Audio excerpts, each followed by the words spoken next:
जैसे कि आपको पता है कि आज के इस कॉम्पिटिटिव वर्ल्ड के अंदर हर पर्सन किसी ना किसी नई चीज़ को सीखने में लगा है। उसी के साथ साथ टेक्नोलॉजी भी इतनी ज़्यादा अवेलेबल है कि कोई भी किसी भी चीज़ को बहुत ही आसानी से सीख सकता है। बट जो सबसे इंपॉर्टेंट चीज़ जो आपको सीखनी चाहिए वो है लर्न फ्रॉम एक्सपीरियंसेस। मतलब लोगों की लाइफ से, लोगों के एक्सपीरियंस है, उन लोगों की लाइफ से जिन्होंने एक्चुअल में अपने लाइफ में कुछ ना कुछ तो अचीव किया है। तो इसी के लिए हमने एक नई सीरीज स्टार्ट करी है हमारे चैनल के ऊपर, जो कि है मीट एक्सपर्ट्स। और आज का ये जो वीडियो है ये है हमारा एपिसोड नंबर 2। और आज हमारे साथ में है NSB पिक्चर्स नीरज शर्मा, जिनको मुझे लगता नहीं कि इंट्रोडक्शन की ज़रूरत है। आप सभी लोग उनको बहुत ही अच्छे से जानते होंगे। बस एक ही चीज़ मैं उनके बारे में बताना चाहता हूँ कि उनका एक चैनल था यूट्यूब का जो कि 1 मिलियन सब्सक्राइबर थे, और वो किसी रीज़न की वजह से डिसेबल हो गया, और उन्होंने बगैर किसी गैप लिए नेक्स्ट डे को ही अपना नया चैनल क्रिएट करके आज उनके फिर से एक 1 मिलियन सब्सक्राइबर होने वाले हैं। सो चाहे आपके लाइफ में कितनी भी बड़ी प्रॉब्लम क्यों ना है, उस प्रॉब्लम में से किस तरीके से बाहर निकला जाता है, किस तरीके से सीखा जाता है, किस तरीके से चीज़ों को एक्वायर किया जाता है, और किस तरीके से लाइफ में आगे बढ़ा जाता है, ये आज आपको बताने वाले हैं हमारे नीरज शर्मा। सो गाइस, आज हमारा मीट एक्सपर्ट्स इस सीरीज़ का सेकंड एपिसोड है, और आज हमारे साथ में है हमारे नीरज भैया, NSB पिक्चर्स। आई थिंक मुझे इंट्रोडक्शन देने की कोई ज़रूरत भी नहीं है, आप सभी लोग उनको जानते ही होंगे। तो सबसे पहले thank you so much Neeraj भैया, आपने इतना वैल्यूएबल टाइम हमें दिया।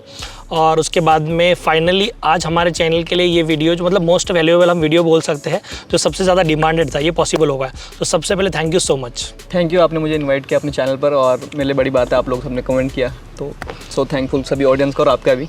स्टार्ट करते हैं। तो अभी आपको नीरज भैया के बारे में काफ़ी सारी चीज़ें पता भी होगी, तो हम सबसे पहले जो स्टार्ट करेंगे उनके करियर से स्टार्ट करेंगे, ठीक है। तो नीरज भैया, मेरा जो सबसे पहला क्वेश्चन है वो ये है, आपने अपना करियर किस तरीके से स्टार्ट किया था? मतलब मैक्सिमम लोगों का सबसे जो इंपॉर्टेंट फेज़ होता है वो वही होता है जब वो करियर स्टार्ट करते हैं, और वहाँ पे बहुत सारी ऐसी चीज़ें होती है जिसमें वो अगर मिस्टेक करें तो आगे जाकर उनको प्रॉब्लम्स होती है। तो आप इस तरीके से अपनी जर्नी को बताइए कि हमारे जितने भी व्यूअर्स हैं उनको आपके जर्नी के बारे में पता चले, और उससे भी वो लोग इंस्पायर हो और उनको बहुत ज़्यादा उसका फ़ायदा हो। तो मैंने अपनी स्टार्टिंग मतलब कोई बहुत प्रोफेशनल नहीं की थी, अब मैक्सिमम लोगों को पता है मेरे बारे में। तो मैं स्टार्टिंग में फोटोग्राफी का शौक था पहले बचपन से ही। तो पहले मैं पुराने से डब्बे वाले कंप्यूटर में थोड़ी बहुत एडिटिंग करता था, फोटोशॉप 7.0 यूज़ करके। तो फिर जैसी फोन, मतलब आपने स्टार्ट ही फोटोशॉप से किया था? हाँ, मतलब स्टार्टिंग में जो पुराना जो फोटोशॉप था, फोटोशॉप 7.0 बोलते हैं उसको मेरे ख्याल से, तो उसमें यूज़ किया। उसके बाद फोन्स में कैमरा आने लग गए, तो मैंने फ़ोन से फोटो क्लिक करके बहुत ही बुरी एडिटिंग, मतलब मैं खुद भी नहीं देखता उनको, ठीक है। तो वहाँ से मैंने स्टार्ट किया। उसके बाद मेरे पास खुद का फ़ोन आ गया, एंड्रॉइड फ़ोन कैमरे वाला, तो मैंने अपने दोस्तों की फोटो क्लिक करना स्टार्ट किया। मैं उनकी फोटोज़ क्लिक करता था और उनकी फोटो को मैं एडिट करता बिना बोले, मतलब उनको देता था, वो बहुत खुश होते कि हमारी फोटो एडिट हो गई। तो ऐसे जब उनको फोटोज़ पसंद आने लगी तो मेरे को लगा यार मैं और लोगों की भी कर सकता हूँ, तो मैं पेड क्लाइंट्स की फोटोज़ एडिट करने लग गया। मैंने इंस्टाग्राम पे अकाउंट बनाया अराउंड 2014 या 15 में बनाया होगा।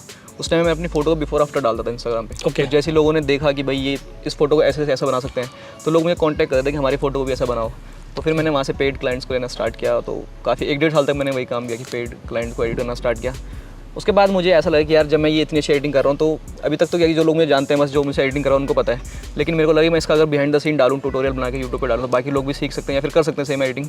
उस टाइम मुझे खुद अच्छा खासा नहीं आता था, मतलब मैं खुद भी सीख ही रहा था, पर मैंने जस्ट वो रिकॉर्ड करके स्क्रीन रिकॉर्डिंग करके और पीछे कोई म्यूजिक लगा के उसको यूट्यूब पर डालना स्टार्ट कर दिया, और लोगों को पसंद आने लग गया। फिर वैसे वैसे यूट्यूब की जर्नी स्टार्ट हुई। तो एक टाइम पे ऐसा हो कि मुझे फिर अब यूट्यूब के लिए ज़्यादा टाइम देना पड़ता था, फिर मैंने पेड एडिटिंग करना बंद कर दिया, और तब से अब मैं बस यूट्यूब पे वीडियोस डालता हूँ और इंस्टाग्राम पे अपनी फ़ोटोज़। अच्छा, तो मतलब आपने जो स्टार्ट किया था वो फोटोशॉप से किया था, और उसके बाद में आपने स्टार्ट में जब आपको मतलब आपके ऑडियंस को जो फोटो पसंद आने लगे तभी आपने एज अ मतलब पेड एडिटिंग स्टार्ट करी थी? हाँ, मतलब मुझे टाइम पे पता लग गया था कि अब लोगों को पसंद आ रही है फोटो, तो मैं इसको मोनेटाइज कर सकता हूँ, इससे पैसे कमा सकता हूँ। तो मैंने फिर थोड़ा 50 रुपये 60 रुपये से चार्ज करना स्टार्ट कर दिया। ठीक है। तो अभी इसमें से जो सबसे इंपॉर्टेंट चीज़ जो मुझे लग रही है कि इन्होंने भी स्टार्ट में इसी तरीके से स्टार्ट किया था कि पेड क्लाइंट्स। अभी आपने भी ऑब्वियसली जब स्टार्ट किया होगा तो अचानक से बहुत सारे क्लाइंट तो नहीं आए होंगे? बहुत कम, मतलब कभी 2 दिन में एक आ रहे हैं, फिर और उसमें फ्री में मांगने वाले तो होते ही है उसके। तो ईमेल ऐसी आ रही भैया मैं बहुत गरीब हूँ, मेरी एडिट कर दो। तो वो ठीक तो है। आते हैं। हाँ, तो अभी आपको ऐसा नहीं सोचना है कि आप भी अगर अभी स्टार्ट कर रहे हो, अपना फोटोग्राफी का करियर आपका चल रहा है, तो उस टाइम पे सबको ही इस फेज से गुजरना पड़ता है। जैसे जब मैंने भी स्टार्ट किया था तो मैंने भी स्टार्ट में पेड एडिटिंग करी थी।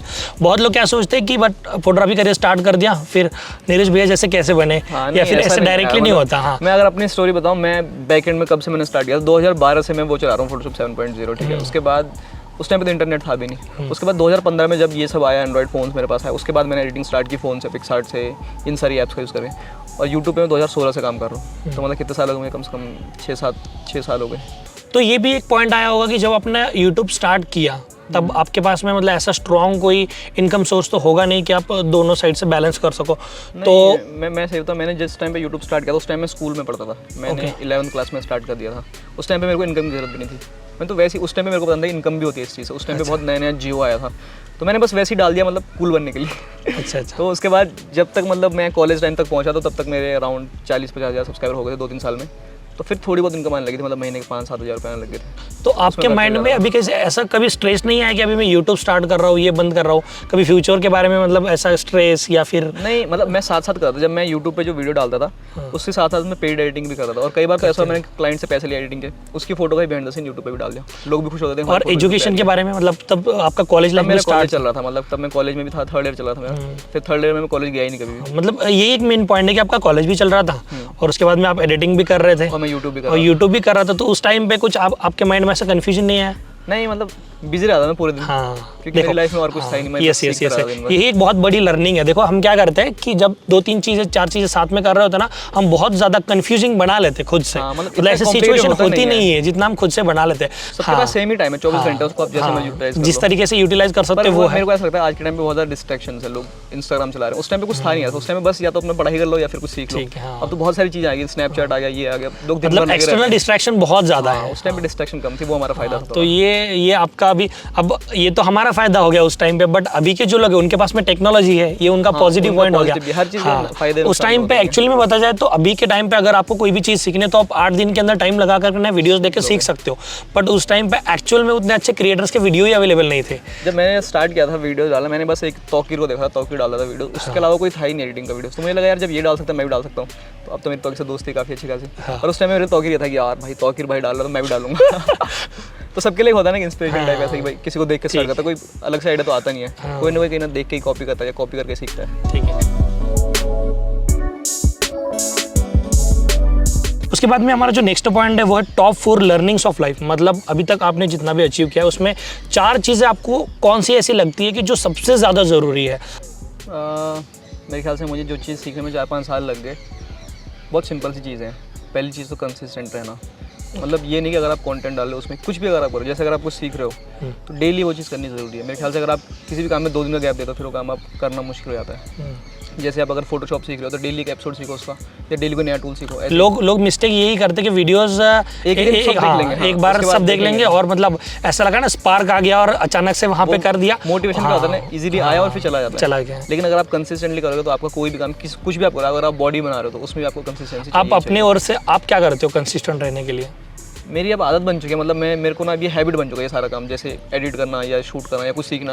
अभी मेरी हैबिट है, मेरा एक टाइम है कि मैं इस टाइम पे कुछ ना कुछ सीख लेता हूँ या वीडियोस देख लेता हूँ या फिर प्रैक्टिस कर लेता हूँ। तो अब मेरे को आदत पड़ चुकी है इस चीज़ की, तो कंसिस्टेंसी डेली हो जाती है।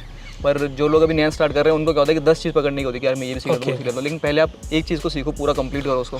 जब आप किसी एक चीज़ को कंप्लीट करते हो मुझे लगता है कि उसके बाद आपको एक वो आता है कि सेंस ऑफ कंप्लीशन आता है कि यार मैं ये चीज़ कर सकता हूँ, तो मैं इसके अलावा कुछ और भी कर सकता हूँ। अगर आपने कोई एक भी चीज़ पूरी नहीं की है तो आप कुछ भी पूरा नहीं कर पाओगे। जैसे कि इन्होंने बताया अभी कि एक चीज़ को आपको पकड़ना है, उसमें क्लियर करना है, फिर आगे बढ़ना है। हम शायद ना ये चीज़ भूल जाते हैं कि अभी हमारे पास में बहुत ज़्यादा वक्त है। अभी हम लेट नहीं हुए हैं, करते हैं लोग, यार बहुत लेट हो जाएगा। सबको यही प्रॉब्लम है, किसी के पास टाइम नहीं है, सबको एक रात में ही मतलब फास्ट सीखना है। अभी आप एक्चुअल में देखे जाओगे ना वैसे तो आप अगर कोई भी एक भी सॉफ्टवेयर सीखना चाहते हो, एक भी चीज़ सीखना चाहते हो, आज के टेक्नोलॉजी के हिसाब से आप 1 साल में आराम से सीख सकते हो। और आप 1 साल में एक चीज़ सीखे उसके बाद में अगर आगे बढ़ते हो तो भी आपने लेट नहीं किया है, बहुत अच्छे हो आप अभी भी। तो आपको पहले एक चीज़ पकड़नी है, उसको सही से कंप्लीट करना है, फिर उसकी वजह से क्या होता है एक सेंस ऑफ, जैसे आपने बताया, कंप्लीशन आ जाता है। तो आपको एक सेटिस्फेक्शन मिलता है कि मैंने कुछ ना कुछ तो किया। ये बहुत बड़ी इंपॉर्टेंट चीज़ है। अब आपको क्या करना है, सिर्फ देखना नहीं है ये वीडियो देख करके कुछ होगा नहीं एक्चुअली, फिर वो आप मोटिवेशनल वीडियो की तरह हो गया, वैसा करना नहीं है आपको। अब ये बहुत बड़ा इंपॉर्टेंट पॉइंट है जो मुझे लग रहा है कि आपको एक चीज़ पकड़ो, उसमें परफेक्ट हो जाओ। एटलीस्ट कुछ ना करने से तो ये बेटर है वे, सब साथ में करोगे तो एक भी काम ठीक से होगा नहीं। नेक्स्ट मैंने चीज़ सीखी ना, कुछ भी काम करने के पीछे जो पर्पस आपका है वो बहुत इंपॉर्टेंट होना चाहिए। मतलब आप कोई भी काम क्यों कर रहे हो, अगर आपके पास वो रीज़न स्ट्रॉन्ग नहीं है आपका तो फिर आप उसमें 2 दिन तक मोटिवेट रहोगे, लेकिन बाद में आप वो काम छोड़ दोगे। जैसे कोई भी रीज़न ले लो, अगर आपको बॉडी बनानी है, अगर आपको बस नॉर्मली कैजुअली बॉडी बनानी है तो आप नहीं बना पाओगे। अगर आपको कोई कॉम्पिटिशन लड़ना है तो आप उसको ईजिली कर पाओगे। तो आपके पास एक रीज़न होना चाहिए कुछ भी। अगर आप फोटोग्राफी कर रहे हो, क्यों आप कर रहे हो, क्या आपको एंड गोल क्या है, मतलब आपका। जैसे मेरा एंड गोल ये कि मैं बहुत ही नेक्स्ट लेवल फोटोज़ क्लिक कर पाऊँ या फिर कुछ सिनेमैटिक वीडियोस बना पाऊँ, मूवीज़ बना पाऊँ। तो उसके लिए मैं अभी सीख रहा हूँ, मैं खुद अभी सीखने की जर्नी में हूँ। तो ऐसे आपका एक गोल होना चाहिए सेट जो पहले से, जिसको आप अचीव करो लाइफ में। ये नहीं कि आपने कुछ भी उठा लिया रैंडम, 2 दिन फोटोग्राफी सीखी फिर आप आप किसी और काम में लग गए, फिर आपने सेल्स वगैरह सीख लिया। तो रीज़न आपको जो वो बहुत क्लियर होना चाहिए, आपको पता होना चाहिए क्यों आप ये काम कर रहे हो। ठीक है, वो आपको मोटिवेट करता है कि आपको ये करते रहना। बहुत बड़ी बात है। आप अगर पहले से रीज़न पक्का हो ना तो आपके दिमाग में वो चीज़ मतलब बैठ जाती है, जैसे कि हाँ रिमाइंडर मिलता है ना आपको, हाँ बार बार वही चीज़ दिमाग में घूमती रहेगी। एक एग्जांपल देते जैसे कि एक्टर बनना है तो आप एक्टर ये वर्ड दिमाग में रख के एक्टर कभी नहीं बन पाओगे।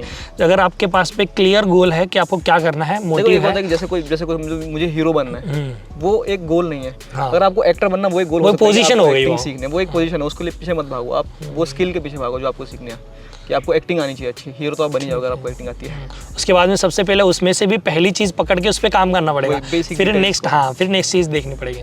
इसके अलावा मैं जो एक बहुत इंपॉर्टेंट पॉइंट कहना चाहता हूँ, मतलब बहुत सारे लोग मुझे भी मेल्स आते हैं, बहुत सारे लोग यही बोलते हैं कि यार हमें घर वाले सपोर्ट नहीं करते हैं, पेरेंट्स सपोर्ट नहीं करते हैं। तो ये बहुत बड़ा प्रॉब्लम है, मतलब कुछ भी आप करो तो पेरेंट्स सपोर्ट नहीं करते। लोगों को लगता है कि इसके बिना हमारा काम नहीं हो पाएगा अगर पेरेंट्स सपोर्ट नहीं करेंगे। मेरे ख्याल से अगर पेरेंट्स सपोर्ट नहीं भी करते तब भी कोई बड़ी दिक्कत नहीं है, क्योंकि एक तो एज का फैक्टर है, आपसे वो 40-50 साल बड़े हैं, उनके टाइम पे ये इंटरनेट नहीं था, ये कैमरा वगैरह ये सब नहीं था, तो वो कैसे आपकी बात समझेंगे। आपको उनको कुछ दिखाना पड़ेगा। वो जिस चीज़ को समझते हैं, वो क्या चीज़ समझते हैं, वो समझते हैं पैसा या फिर स्टेबिलिटी लाइफ में। उनको आप एक बार वो दिखाओ कि आप इससे कमा सकते हो, आप स्टेबल हो, आप सीख रहे हो चीज़ें, तो वो समझेंगे आपकी। आप स्टार्टिंग में बोल दोगे यार मुझे आप कैमरा नहीं दिला रहे, तो फिर एक मतलब क्या बोलते बहाना हो गया। फिर ऐसे तो किसी को सपोर्ट नहीं करता है। किसी को बोलो आपके मुझे ये सब करना, तो कोई सपोर्ट नहीं करेगा, नहीं करेगा। स्टार्टिंग में आपको प्रूव करना पड़ेगा। एटलीस्ट देखा जाए तो सबके मतलब घर वालों का मोटिव तो यही होता है ना कि बच्चा अच्छा करे। हाँ, उनको तो सिर्फ डर रहता है, उनके माइंड में एक फोटोग्राफी रिलेटेड कुछ अलग थॉट बन गए होते हैं, जिनकी वजह से उनका मतलब पुराने हैं ऐसे हिस्ट्री, जैसे लोग बोलते हैं अरे क्या करेगा शादी में फोटोज क्लिक करेगा। अब घर वालों को बोलते हैं वही है सिर्फ फोटोग्राफी, लेकिन अब इस टाइम पे सोशल मीडिया के टाइम पे बहुत अलग हो चुकी है फोटोग्राफी।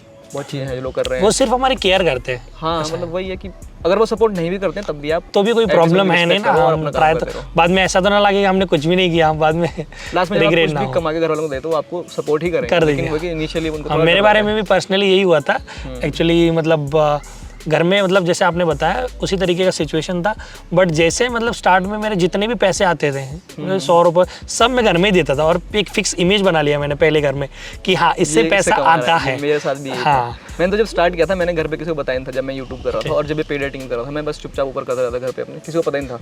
फिर जब मेरी यूट्यूब से पहली पेमेंट आई, मतलब अराउंड 2 साल बाद आई थी, 120 कुछ $, 8,000 9,000 रुपये कुछ, तो मैंने वो घर पे दिया। तब लगा कि अच्छा यूट्यूब से पैसे भी आते हैं। तो तब से मतलब मेरे को कोई डिस्टर्ब नहीं करता कि चलो ठीक है वो अपनी वीडियो बना रहा है, उसको थोड़ा डिस्टर्ब मत करो, काम के लिए मत बोलो। तो फिर घर वाले सपोर्ट करते, लेकिन पहले किसी को पता नहीं था मैं ये सब कर रहा हूँ। उसके बाद में हमारा जो नेक्स्ट पॉइंट है वो है फेवरेट थिंग्स। अभी एक्चुअली एक टाइम के बाद में ना ऐसा हो जाता है कि आपकी एक मजबूरी हो जाती है कि आपको वो करना ही पड़ता है, जॉब लगता है। हाँ, अभी आप वीडियोस बना रहे हो, वो स्टार्ट में तो सबका एक अच्छा फ्लो होता है, बट एक बाद में जाके जो चीज़ बार बार होती है तो हमारे लिए तो बोर हो जाती है ना वो।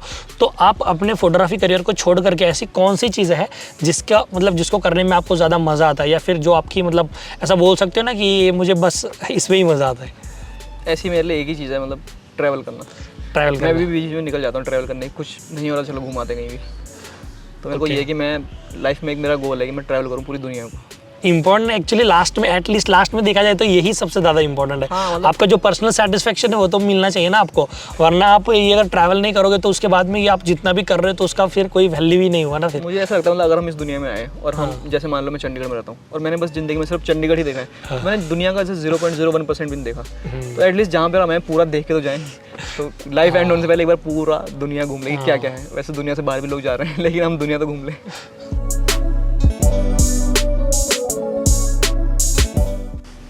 उसके बाद में हमारा जो नेक्स्ट पॉइंट है वो है इंपॉर्टेंस ऑफ सोशल मीडिया। अभी आज के टाइम पे अगर देखा जाए तो इतने सारे बिजनेस सोशल मीडिया की वजह से चल रहे हैं कि लोग सोच भी नहीं सकते। बट मैक्सिमम लोग क्या करते हैं अभी एक्चुअल में देखा जाए तो उसको किस तरीके से यूज़ कर रहे हैं बहुत मैटर करता है। मेरे ख्याल से सोशल मीडिया पे सिर्फ 5% लोग हैं जो फ़ायदा उठा रहे हैं उसका, बाकी लोग अपना टाइम वेस्ट कर रहे हैं। उन 5% में आप जैसे लोग आते हैं, हम जैसे लोग हैं जो भी क्रिएटर्स हैं। बाकी लोग दिन भर रील्स देख रहे हैं, या तो वो लाइफ में कुछ होता है फिर तो सही। अगर मान लो किसी की जॉब है और वो साथ में रील देखा तो चलता है, लेकिन कुछ ऐसे यंगस्टर हैं, यूथ है जो कॉलेज पढ़ रहे हैं और बस रील्स देख रहे हैं और रील्स बना रहे हैं बेफालतू की, जिनसे कोई फ़ायदा नहीं हो रहा है, मतलब उनके पास स्किल नहीं है कुछ भी। तो मेरे ख्याल से अगर आप सोशल मीडिया पे हो तो आपको भी फ़ायदा उठाना चाहिए, आपको भी उस 5% में आना चाहिए ताकि आप भी फ्यूचर अपना कुछ सेट, कुछ ना कुछ तो सोशल मीडिया या जो फिर भी उसके हम, अलावा आप कुछ और ही कर लो। अब एक्चुअल में देखा जाए तो ये भी बहुत बड़ी चीज़ है कि ये हमें पूरा फ्री ऑफ कॉस्ट अवेलेबल है। बिल्कुल, कोई यहाँ पे बहुत charge बड़ी नहीं बात है ये। वेबसाइट और पर चार्ज हाँ, लगता है, लेकिन इंस्टाग्राम पे कुछ डालने का, यूट्यूब पे डालने का कोई पैसा नहीं है। हम उससे पैसा तो कितना भी कमा सकते हैं, उसकी लिमिट भी नहीं है, बट एक्चुअली हमें इतना अगर फ्री ऑफ कॉस्ट अवेलेबल है तो हमें उसको यूज़ फायदा करना उठाना। चाहिए। लेकिन बात वही है, लोगों को फ्री की चीज़ों की वैल्यू नहीं रहती। अगर इंस्टाग्राम पैसे चार्ज करने लग जाए रील्स पर रील के, आपको 20 रुपये देने, 50 रुपये देने, कोई तो use फिर नहीं लोग करेगा। क्वालिटी रील्स बनाएंगे और तभी डालेंगे, बेफालतू में कुछ नहीं डालेंगे। पर अभी क्या है कि फ्री है तो कुछ भी डालते रहो, सर्वर भर रहे हैं लोग। मेरे ख्याल से फ़ायदा उठाना चाहिए, थोड़ा बहुत सीखना चाहिए कैसे आप इसको प्रोफेशनली कर सकते हो, कैसे अपनी एक रियल ऑडियंस बिल्ड कर सकते हो और कैसे उसका मोनेटाइज कर सकते हो। तो देखिए सोशल मीडिया में कैसा है, अभी आपका बिजनेस सोशल मीडिया से रिलेटेड है तो बहुत अच्छी बात है, तो यूज़ करना ही है आपको, तो उसका मतलब इनडायरेक्टली आपको फायदा तो होने वाला ही मेरे है। ख्याल से हर बिजनेस आजकल सोशल मीडिया से फायदा तो है। कुछ भी आप किसी भी चीज़ की शॉप है, अगर आप एक पेज बना दो इंस्टाग्राम पर उसका, तो आपको ऑडियंस मिल जाती है उसकी। जैसे आपका भी ऑफलाइन बिजनेस, लेकिन आप फिर भी सोशल मीडिया पे एक्टिव हो, तो आपको वहाँ से काफ़ी सारी ऑडियंस मिलती होगी। मिल जाती है, यस। तो ऐसे अगर आप किसी की शॉप है, किसी कपड़ों की दुकान है, तो वहाँ से भी उसको ऑडियंस मिल रही है, बट वो है कि आपको पता नहीं चाहिए कैसे आपको यूज़ करना है, कैसे आपको कस्टमर तक पहुँचना है। लोग यहीं पे अटक जाते हैं कि यही पता नहीं होता कैसे यूज़ करना है एक्चुअली, बट हम जब एक बार उसमें घुस गए तो फिर वो हो जाता है। हम Easily अब है। हाँ, अब हम अगर देखा जाए तो हमें किसी ने रील्स देखना, रील्स को लाइक करना, किसी ने सिखाया नहीं किसी है, सिखाया नहीं है, ऐसे ही सीखे Reels ना, बनाना लोग देख के ही सीखे हैं। देख के ही सीखे। उसके बाद में टिकटॉक भी देखा जाए, वैसे देखा जाए तो वो प्लेटफॉर्म बहुत बड़ा, वीडियो प्लेटफॉर्म बहुत बड़ा है। टिकटॉक देखा जाए, यूट्यूब देखा जाए, बट वो तो किसी ने सिखाया नहीं, सब खुद ही नेचुरली सीखी है ना। हाँ, तो अगर आपकी कोई भी शॉप है तो भी आप अगर मतलब सोशल मीडिया का अगर आपको यूज़ करना सही से आता है तो आप अपने बिजनेस को किसी भी लेवल तक लेके जा सकते हो, जिसका मतलब कोई लिमिट ही नहीं है। जो आपकी ऑडियंस है, जो आपके कस्टमर है, उनसे आप कनेक्टेड रह सकते हो। यस। जब आप उनसे कनेक्टेड हो तो वो आपसे कनेक्टेड है और हाँ। वो आपके पास आते रहेंगे, मतलब Yes, आपके yes. जो भी सर्विसेज है, प्रोडक्ट, वो लेते रहेंगे। ओके, और इसमें एक बहुत बड़ा पॉइंट ये भी है कि जब भी हमारा कोई बिजनेस ऑनलाइन होता है ना, तब हमें ना एक आउटर सर्कल मिल जाता है। जैसे कि हम सेंटर में है, जब हम ऑफलाइन कर रहे होते हैं तब हमारे साइड के जो लोग हैं वो हमसे जुड़ जाते हैं, बट दूर के नहीं कनेक्ट होते हैं। लेकिन ऑनलाइन में फायदा है कि ऑनलाइन आप दुनिया के बाहर के लोग, बाहर के लोग, दुनिया के मतलब बाहर हाँ देश के बाहर के लोग भी जुड़ देश के बाहर के लोग, या फिर हम जहाँ पे रह रहे हैं, मतलब रीजनल लोग छोड़ करके बाहर के भी ऑफलाइन में लोग। आपको ट्रैवल करना पड़ता है जाने के लिए। अगर आपने एक वर्कशॉप रखी तो आपके आसपास के लोग ही आएंगे, लेकिन अगर आपने यूट्यूब पे एक वीडियो पोस्ट किया, उसको क्या पता कोई कनाडा से देख लो। बट एक्चुअल में देखा जाए तो ये बहुत बड़ी बात है। जैसे कि हम एक जगह पर रुक करके कहीं से भी इतना, लोग हाँ, देख रहे इतना भी ज़्यादा मतलब कितना भी हम कस्टमर बेस बना सकते हैं। जैसे कि अभी देखा जाए तो सबसे बड़ी जो कंपनीज है, जैसे देखा जाए अमेजोन हो गई, सब जोमेटो हो गई, फेसबुक हो गई, जितने भी बड़े बड़े बिजनेस है, टॉप आप निकाल लो कोई भी, मतलब तो उसमें से मैक्सिमम आपको ऑनलाइन ही मिलेंगे। तो इससे सबसे बड़ा लेसन क्या है कि इंटरनेट का यूज़ करके ना हम अपने बिजनेस को कितना आगे लेके जा सकते हैं, इसकी कोई लिमिट भी नहीं है। तो एटलीस्ट हमें ये फ्री में अवेलेबल है, तो हमें कुछ ना कुछ तो उसका बेनिफिट उठाना चाहिए। हाँ, मतलब सोशल मीडिया से काफ़ी लोगों को ऐसा एक प्लेटफॉर्म मिला दिखाने का। जैसे आज तक कोई पेंटर था पहले, उसकी पेंटिंग बस आसपास के लोग देख रहे थे, लेकिन अब अगर वो इंस्टा पे डाल रहे तो उसको बाहर के लोग भी देख सकते हैं, कोई और उसको प्रेज कर सकता है। क्या तो उसके लिए और सारी अपॉर्चुनिटीज खुल सकती है, किसी एग्जीबिशन में डाल सकता है कोई भी उसको। आर्टिस्ट, कोई भी आर्टिस्ट, उसको बहुत सारे लोग देख सकते हैं। पहले क्या था कि आर्टिस्ट बस अपने आसपास में ही फेमस थे। यस। तो सोशल मीडिया से ये फ़ायदा तो है। उसके बाद में हमारा जो नेक्स्ट पॉइंट है वो है how to grow social media. अभी के टाइम पे बहुत सारे लोग यूज़ तो कर रहे हैं, बट ऐसे बहुत सारे लोग हैं, मतलब फोटोग्राफर बोल सकते हैं, एडिटर बोल सकते हैं, यूज़ तो कर रहे हैं, मतलब कंसिस्टेंट भी है, बट उनको वो रिजल्ट नहीं मिल पाता। अब एक्चुअली देखा जाए तो अगर आप एफर्ट गलत तरीके से लगाओगे तो उसका कुछ फ़ायदा तो है नहीं। तो आप हमारे ऑडियंस को, मतलब जो भी इस वीडियो को देख रहे हैं, उनको गाइड करिए कि किस तरीके से हम एक्चुअल में हमारा सोशल मीडिया ग्रो कर सकते हैं, वो कोई भी प्लेटफॉर्म हो। ग्रो करने के लिए मेरे ख्याल से आपको एक ही चीज़ है कि रियल होना पड़ेगा पहले। जो लोग आपको देख रहे हैं उनको आपके साथ कनेक्टेड फील हो, रियल फील हो। ऐसा ना लगे कि आप बस बन के दिखा रहे हो उनको। जो आप हो एक्चुअली, मतलब आपको वही दिखाना चाहिए। अगर आप मान लो बहुत इंट्रोवर्ट हो तो आप दिखाओगे आप इंट्रोवर्ट हो, लोग आपसे कनेक्ट करेंगे। ऐसे लोग हैं बहुत सारे जो इंट्रोवर्ट हैं। तो हर टाइप की ऑडियंस है दुनिया में। जिस टाइप के आप हो, आप वो दिखाओ, आपको उस टाइप के लोग मिलेंगे, आपके साथ वो जुड़ेंगे। तो ये मेरे ख्याल से ग्रो करने का सबसे इंपॉर्टेंट तरीका है कि आप रियल रहो पहले तो। बाकी हाँ, टिप्स एंड ट्रिक्स बहुत सारी है, मतलब मैं तो अपनी वीडियो में बात करता हूँ इसके बारे में। जैसे आप आजकल रील्स बहुत चल रहा है, ग्रो करने का रील्स एक सीक्रेट है। आपको पसंद हो या ना हो, लेकिन आपको डालनी पड़ेगी। तो अब आपको वो देखना है कि आप अपने तरीके से कैसे उसको कर सकते हो। जो तरीका आपको पसंद है उस तरीके से आप कैसे रील्स को डाल आपके कंटेंट से किस तरीके से उसको कनेक्ट करके हम पोस्ट कर कोई सकते ज़रूरी नहीं आपको रील्स पे डांस ही करना है। रील्स पे लोग सिखा भी रहे हैं, कुछ इन्फॉर्मेटिव कंटेंट भी है। तो जो हैं। बट रील्स पे कंसिस्टेंसी तो बहुत ज़्यादा इंपॉर्टेंट। रील्स का किसी प्लेटफॉर्म पे अगर आपको ग्रो करना है, आपको डेली एटलीस्ट कुछ ना कुछ डालना पड़ेगा, लोगों से कनेक्टेड रहना पड़ेगा। क्योंकि आजकल लोगों के पास ऑप्शन बहुत सारे हैं। अगर आप कुछ नहीं डालोगे तो आपके जैसे 10 लोग और हैं, लोग उनको देखना स्टार्ट करते हैं, आपको भूल जाएंगे।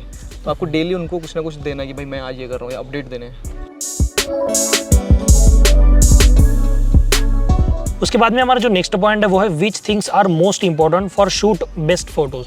अभी आपका अगर देखा जाए तो इंस्टाग्राम मेन सबसे जो आपका जो मेन कंटेंट है वो तो फोटो है, ठीक है। आपने जितना भी अभी तक ऑडियंस बनाया वो फोटो की वजह से बनाया, तो आपको मुझे लगता है कि फोटो रिलेटेड जो इन्फॉर्मेशन है वो बहुत सारी लोगों को सीखने को मिल सकती है।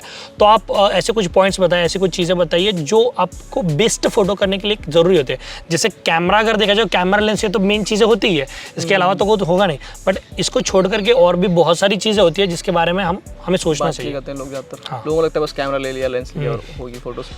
मेरे ख्याल से बहुत सिंपल चीज़ें अगर आप उनको ध्यान दो तो आपकी फ़ोटो थोड़ी सी अलग हो सकती है। पहली चीज़ तो फोटो को आप रियल रखने की कोशिश करो। कई बार मैंने देखा लोग अच्छी फोटो क्लिक करते हैं लेकिन उसको एडिट करके ख़राब कर देते हैं। मेरे ख्याल से कई बार वो बिफोर वाली फोटो ज़्यादा अच्छी लग रही होती है। तो अगर आपको अभी लोग कमेंट्स भी करते हैं कि वो पहली वाली ज़्यादा अच्छी थी। तो अगर आपको ज़रूरत नहीं है बस करेक्ट करो फोटो को, उसको बहुत ज़्यादा वो मत कर दो कि बिल्कुल ज़मीन आसमानी बदल दो उसका। तो सिंपल रखो फोटो को। और फ्रेम्स देखो, मेरे ख्याल से अगर आप फ्रेमिंग में ज़्यादा ध्यान दो तो ज़्यादा सही है।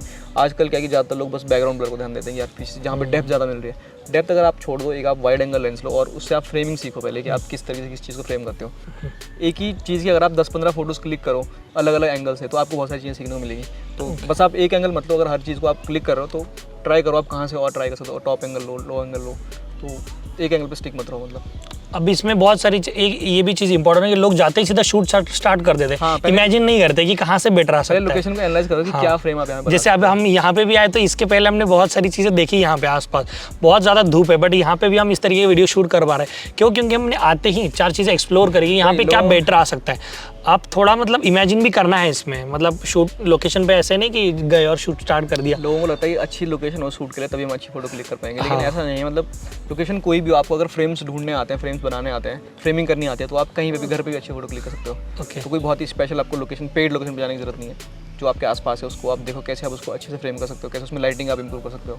हाँ, शायद इसी वजह से हम जब भी बाहर के फॉरेन के वगैरह फोटोज़ देखते हैं तो हमें एक अलग ही फील होता है। जैसे कि हम स्ट्रीट के वगैरह भी फोटोज़ देखें तो हम सेम प्रीसेट डाउनलोड कर लेते हैं, हमारे फोटो को अप्लाई कर देते हैं, वो उस तरीके की वाइब देता ही नहीं। लोकेशन का फर्क पड़ता है ना। उन्होंने फोटो क्लिक किया बहुत ही नेचुरल सी जगह पे, बहुत ही जहाँ पे अर्बन सी लोकेशन है, कुछ बिल्डिंग्स है, और आप वो लगा रहे हो बिल्कुल ग्रीन फोटो, ग्रीन तो मज़ा नहीं आएगा वहाँ पे। आप किसी के प्रीसेट बाय भी कर लो तब भी आपकी फोटो वैसी नहीं बन पाएगी।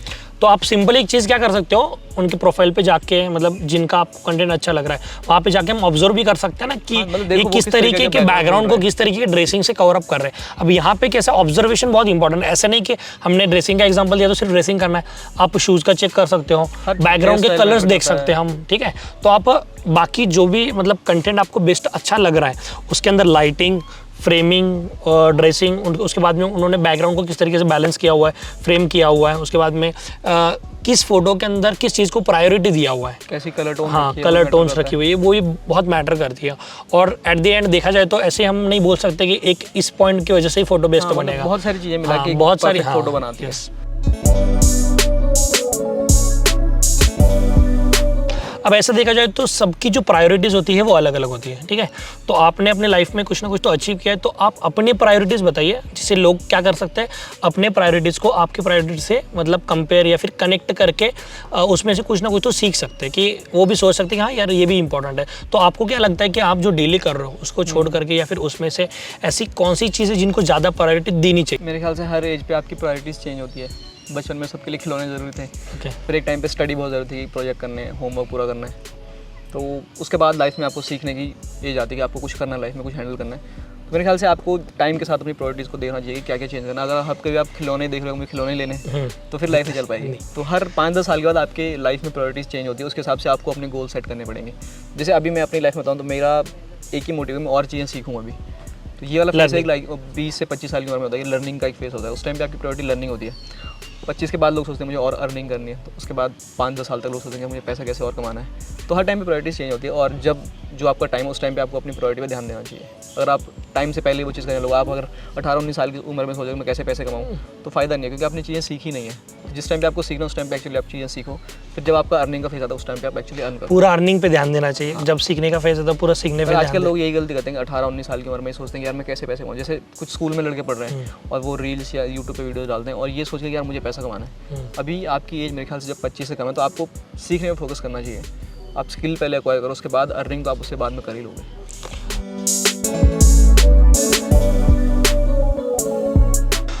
उसके बाद में हमारा जो नेक्स्ट पॉइंट है वो है future of photography and film making career. मतलब अभी जो लोग कर रहे हैं, जैसे कि अब स्टार्ट में देखा जाए तो मोबाइल एडिटिंग का ज़्यादा क्रेज़ था, उसके बाद में थोड़ा सा अपडेट हुआ, जैसे कि अभी ज़्यादातर देखा जाए तो मोबाइल एडिटिंग तो सबको आती है सब। हाँ, बट अब धीरे धीरे लोग फोटोशॉप पे शिफ्ट हो रहे हैं। वीडियो एडिटिंग के अंदर भी सेम ही है, पहले लोग मोबाइल पे एडिट करते थे, अब रील्स भी प्रीमियर प्रो पे करते हैं। तो आपको क्या लगता है कि आपके थॉट प्रोसेस इस पे क्या है कि आगे जाके इसमें अंदर क्या चेंजेस हो सकते हैं, और उसके हिसाब से लोगों को किस तरीके से अपने मतलब चेंजेस को एक्सेप्ट करके आगे बढ़ना पड़ेगा? मेरे ख्याल से इंडस्ट्री में हर कभी चेंजेस तो होते रहते हैं। एक टाइम पे लोगों को कलरफुल सी फोटोज बहुत पसंद आती, फिर एक टाइम आया कि अब लोग बहुत मूडी फोटो पसंद कर रहे हैं। बीच में एक दौर था ऐसा, अब लोग बहुत नेचुरल सी फोटो चाहते हैं, मतलब जिसमें बहुत एडिटिंग ना हो रखी हो। तो आपको बस अपने को मतलब सिचुएशन के साथ साथ चेंज करते रहना है। जिस तरीके का ट्रेंड चल रहा है उसमें आपको अपनी स्किल को उस हिसाब से एक्वायर करना है कि भाई जो आजकल चल रहा है अपडेट रहना, मतलब ट्रेंड के हिसाब से। अगर आप थोड़ा सा भी आउटडेट हो गए तो लोग आपको भूल जाएंगे। आपको ट्रेंड के साथ चेंज होना ही पड़ेगा। मतलब ट्रेंड तो धीरे धीरे चेंज होने वाला ही है, आपको क्या करना है सिर्फ ट्रेंड के हिसाब से अपने आपको। अगर आप ट्रेंड के साथ नहीं आगे बढ़ोगे तो आप हट जाओगे साइड और आप गेम से बाहर हो जाओगे। जैसे अभी ट्रेंड मेरे ख्याल से वीडियोस का ज़्यादा आ रहा है, इसलिए सारे प्लेटफॉर्म वीडियो वो कर रहे हैं। रील्स हो गया या यूट्यूब भी शॉर्ट्स प्रमोट कर रहे हैं। तो आप जितना आपको अगर पसंद नहीं है तो भी वो करना पड़ेगा आपको एज अ प्रोफेशनल। जैसे मैं भी पहले बोलता यार मुझे रील्स वगैरह डालना पसंद नहीं है, लेकिन उसके अलावा फिर और करियर ही नहीं है कुछ। लेकिन अगर आप एक बार एक्सेप्ट कर लो, जैसे अब मैं रील्स डालता हूँ तो रील्स डाल के भी बहुत सारी चीज़ें सीखी जा सकती है। थोड़ी बहुत आप फिल्म मेकिंग स्टार्ट में थोड़ा ये होगा, बट आगे एडिटिंग सीखते हो, बहुत सारी चीज़ें। रील्स बनाने में कोई इसी काम नहीं है मेरे ख्याल से। तो अगर आप अच्छी क्वालिटी रील्स बनाते हो तो उसमें भी आप वही चीज़ सीख रहे हो, बस आपको वीडियो वर्टिकली शूट करनी है। तो सेम चीज़ आप फिल्म मेकिंग सीख रहे हो, कलर ग्रेडिंग सीख रहे हो, फ्रेमिंग सीख रहे हो, बैकग्राउंड वगैरह कैसे डेप्थ रहती है, ये सब चीज़ आप सीख रहे हो रील्स में भी। तो जहाँ से भी आपको सीखने को मिल रहा है कर सकते हो, आपको दिक्कत नहीं है ऐसी। इसके ऊपर मतलब मुझे ऐसा लगता है कि बहुत लोग ऐसा सोचते हैं ना कि अभी इंस्टाग्राम पे समझो भी रील्स चल रहा है तो रील्स डालना है। ऐसा नहीं कि आप सिर्फ रील्स ही करो, आपके डेली लाइफ में जो आपको पसंद है वो करते रहो, बट सोशल मीडिया के लिए एक तो है कि ग्रो करने के लिए आपको क्या करना है। जैसे आपको इंस्टाग्राम पे अगर ग्रो करना अकाउंट तो आपको रील्स डालनी पड़ेगी, लेकिन पर्सनली अगर आपको अपनी फोटोग्राफी स्किल को पॉलिश करना है, आपको सीखनी है चीज़ें, तो आपको फोटोग्राफी सीखनी पड़ेगी। तो आप दोनों को अलग अलग कर सकते हो। आप चाहो तो फोटो ना पोस्ट करो कहीं भी, लेकिन अपने सीखने के लिए आप क्लिक करो डेली फोटोज, उससे आपको जो सीखने को मिलेगा वो आपकी स्किल रियल वर्ल्ड में काम आएगी। लेकिन जो आपने रील से ऑडियंस लिया वो आपको रियल वर्ल्ड में कहीं काम नहीं आएगी। मतलब मान लो कल रील बंद हो गया तो फिर आप क्या करोगे? आपके पास कोई स्किल नहीं है। ऐसे बहुत सारे क्रिएटर्स हैं, बहुत सारे इन्फ्लुएंसर है सो कॉल्ड, जिनके बहुत सारे फॉलोअर्स हैं, लेकिन उनके पास कोई स्किल नहीं है। तो अगर उनसे पूछा जाएगा आप फेमस हो, इसके अलावा आप क्या करते हो, तो कुछ और है नहीं, बस हम फेमस है। ये चीज़ नहीं होनी चाहिए। आपके पास एक ना स्किल होनी चाहिए पहले। आपको क्या करना है कि दोनों चीज़ों को पहले अलग अलग रखो। मुझे मेरे स्किल्स को इम्प्रूव करने के लिए क्या करना पड़ेगा, जो भी आपको पसंद है, उसके बाद में ट्रेंड के हिसाब से आपको क्या करना पड़ेगा, पहले दोनों को क्लियर कर लो, ठीक है। उसके बाद में हम क्या कर सकते हैं, दोनों को बैलेंस करना है हमें कि सोशल मीडिया पे जो ट्रेंडिंग चल रहा है उसको पोस्ट करना ही पड़ेगा, क्योंकि आपको मार्केट के अंदर अगर एक्टिव रहना है तो वो करना पड़ेगा। फिर उसके बाद में आपको जो पसंद आ रहा है उसको भी उसके साथ में उसको बैलेंस करना है। बिल्कुल, दोनों अलग चीज़ है। मतलब आपको अगर सीखना है तो फिर सीखने की चीज़ अलग है, अगर आपको ग्रो करना है तो उसके लिए अलग चीज़ है। दोनों के लिए अलग अलग काम आपको करना ही पड़ेंगे, भले वो आपको पसंद हो ना हो या ना हो। अब आपको चूज़ करना, अगर आपको ग्रो नहीं करना फिर तो ईजी, आप अपनी फोटोग्राफी सीखो ईजिली, लेकिन आपको ग्रो भी करना है फिर आपको साथ में एक काम और करना पड़ेगा। तो अभी इसके बाद का जो पॉइंट है बेसिकली आपके बारे में रहेगा कि आपके फ्यूचर प्लान्स क्या है या फिर आपके ड्रीम्स क्या है, जिसके ऊपर मतलब आप अभी से क्या वर्क कर रहे हो, तो शायद इससे भी बहुत सारी हेल्प मिल सकती है। मैं एक्चुअली अपनी ड्रीम लाइफ अभी जी रहा हूँ। ओके मतलब मैंने सोचा नहीं था कि मैं कभी वो काम करूँगा, मतलब वो काम करके मतलब आप सेटिस्फाइड हो, ये बहुत बड़ी बात है। हाँ, मतलब मेरे ख्याल से ये बहुत इंपॉर्टेंट है। अगर आपके पास कुछ भी आ जाए लेकिन अगर आप सेटिस्फाइड नहीं हो तो फ़ायदा ही नहीं है कोई। मैं वो काम कर रहा हूँ जो मैं करना चाहता था और उससे मेरी अच्छी खासी लाइफ भी चल रही है, तो मुझे और कोई ऐसी नीड है नहीं। मतलब पर वो है कि लॉन्ग टर्म गोल्स अगर मैं बात करूँ, मुझे और सीखना है और मतलब जिस काम को मैं कर रहा हूँ उसमें मुझे एक्सपर्ट बनना है। तो ये मेरा एट एंड गोल है कि मैं अगर फोटो क्लिक कर रहा हूँ तो सबसे बेस्ट फोटो मैं ही क्लिक करूँ। अगर मैं वीडियो बना रहा हूँ तो बहुत ही बेस्ट वीडियो मैं बना पाऊँ। मतलब लोग एग्जाम्पल यूज़ करें हमारा कि फोटोग्राफी की बात है तो हाँ, मतलब आप जिस भी फील्ड में जाओ बादशाह बन जाओ। हाँ ठीक है, यही बात है। मतलब बहुत लोग ऐसे सोचते हैं कि ना समझो उन्होंने 4-5 साल मेहनत करी, उसको अचीव कर लिया, फिर उसको भूल जाते हैं लोग। नहीं, मेरे ख्याल से सीखने का फेस ना बहुत कम होता है। अगर आप जैसे मान लो आपको फोटोग्राफर बनना है तो सीखोगे आप सिर्फ 1 साल तक, उसके बाद आपको वो एक्सपीरियंस करना है। आपने सीख तो सब रहे हैं, सब सीख रहे हैं। आपने कोर्स बनाया, जैसे मान लो मैंने एक फोटोग्राफर कोर्स किया था तो कम से कम 100-150 लोगों ने सीखा, सबने सीख लिया, लेकिन एक्चुअल फोटोग्राफर वही बनेगा जो उसके बाद प्रैक्टिस भी करेगा, जो उसको एक्चुअली एक्सपीरियंस करेगा। तो मैं सही बताऊँ तो मैं अभी भी सीख ही रहा हूँ, एक्सपीरियंस वाला फेस अभी आया नहीं है। तो बस सीखते रहते हैं दिन भर। मेरा लॉन्ग टर्म गोल ये है कि मैं ये सीखने वाला फेस जल्दी खत्म करूँ, एक्सपीरियंस पे जाऊँ, मतलब खुद से चीज़ें क्रिएट करूँ। ठीक है, मैं लर्निंग में ही हूँ। हाँ, मतलब अभी आप सीख रहे हो, उसके बाद में तुम उसको एक्सपीरियंस करोगे। जो मतलब अभी हाँ आपने ऑलरेडी जर्नी को बहुत बड़ा है ऐसा एक्सेप्ट कर लिया है कि उतना बड़ा हमें करना है। 20-30 साल की जर्नी है सीखने हाँ, की भी। ऐसा नहीं है कि आप 1-2 साल में सीख जाओगे। लोगों को लगता है कि यार हमें बस आप सिखा दो जो आप करते हो जल्दी से। भाई हमें सीखने में 6-7 साल लग गए, आपको एक वीडियो से कैसे समझाए। अभी हमारे भी मतलब इंस्टीट्यूट में भी ये प्रॉब्लम होता है कि मतलब लोग आते हैं ना, ऐसा पूछते हैं कि सर हम क्या कोर्स करने के बाद में आपके जैसा कर लेंगे, तो ये ऐसा नहीं होता है। हाँ, उतना इन्फॉर्मेशन आपको मिल जाएगा, बट उतना कर आप तभी पाओगे जब जितना मैंने किया उतना। हाँ ठीक है बाबा, आपको ऐसा होगा कि मैंने जो मुझे सीखने को 4 साल लगे, हो सकता है आपको 1 साल लगे, बट आपको प्रैक्टिस तो उतना करना ही पड़ेगा, क्योंकि ये एक प्रोसेस है जिसके अंदर से आपको जाना पड़ेगा। धीरे धीरे आपकी इमेजिनेशन लेवल जो है वो इंप्रूव होती जाएगा और उसके बाद में सारी चीज़ें पॉसिबल होगी। कोई भी चाहे कितना ही ग्रेट आदमी हो, आपको उतना ही सिखा सकता है जितना पॉसिबल हो सिखाना, थ्योरेटिकली पॉसिबल। उसके बाद तो आपकी खुद की एक्सपर्टीज़ है, नॉलेज, आप कैसे उसको आगे लेके जाते हो, कैसे आप ऑब्जर्व करते हो चीज़ों को। जैसे आप बाहर मार्केट में भी जा रहे हो, उस टाइम पे भी आप देखोगे आप कैसे इसको फोटोग्राफ कर सकते हो, चाहे आपके पास कैमरा नहीं भी है तो वो एक ऑब्जर्वेशन स्किल आपके पास होनी चाहिए। मतलब सेम जैसे कि स्कूल में लड़के तो बहुत सारे होते हैं, बट एक्चुअल में जो खुद से चीज़ है, लेकिन एक्चुअल जो घर जाके प्रैक्टिस कर रहा है, होमवर्क अपना अच्छे से कर रहा है, या जो मतलब रिसर्च कर रहा है, उसके अलावा वही थोड़ा इम्प्रूव होगा। हाँ, सो दोस्तों यही था हमारा आज का वीडियो नीरज भैया के साथ में। आई होप आपको बहुत सारी चीज़ें सीखने को मिली होगी। और जैसे मैंने स्टार्ट में ही बताया हमने कि आपको सिर्फ वीडियो देख करके कुछ नहीं होगा, जब तक आप उसको एग्जीक्यूट नहीं करोगे तब तक कुछ नहीं होगा। और पहले आपको एक्सेप्ट कर लेना है कि जर्नी बहुत बड़ी है, ये बहुत बड़ी बात है। लोग सोचते हैं कि बस 4-5 साल में कर लेंगे, नहीं है कि आपको बस 2-3 महीने में आप सीख जाओगे, आपको करते रहना कंसिस्टेंटली। यस, और सबसे इम्पोर्टेंट हमारे चैनल पर के जो सबसे मोस्ट डिमांडेड गेस्ट थे वो आप ही हो, और मेरे पर्सनल अगर फोटोग्राफी के अंदर देखा जाए तो पर्सनल मेरे फेवरेट क्रिएटर भी आप भी हो। तो इतना ज़्यादा प्रायोरिटी देने के लिए, मुझे अच्छा रिस्पांस करने के लिए, और उसी के साथ साथ हमारे ऑडियंस को भी मतलब हम दोनों को एक साथ में देखने का मौका मिला, तो उसके लिए बहुत ज़्यादा दिल से thank you. So thank you so much भाई मुझे अपने चैनल पर इन्वाइट करने के लिए। एंड आप सभी लोगों ने जिसने वीडियो देखा, आपको काफ़ी कुछ सीखने को मिला होगा। एंड आई होप आपकी लाइफ में आप आगे इंप्रूव करो, अपनी चीज़ों को स्किल अपनी एक्वायर करो। सो जैसे कि आपको पता है कि मेरा जो फर्स्ट एपिसोड था वो मराठी लैंग्वेज में मैंने शूट किया था, तो बहुत सारे लोग मतलब ऐसे डिससेटिस्फाइड हो गए थे। तो आई थिंक मैंने आपको मतलब इन्वाइट करके इस एपिसोड के थ्रू हाँ लोगों को थोड़ा कवर अप कर लिया।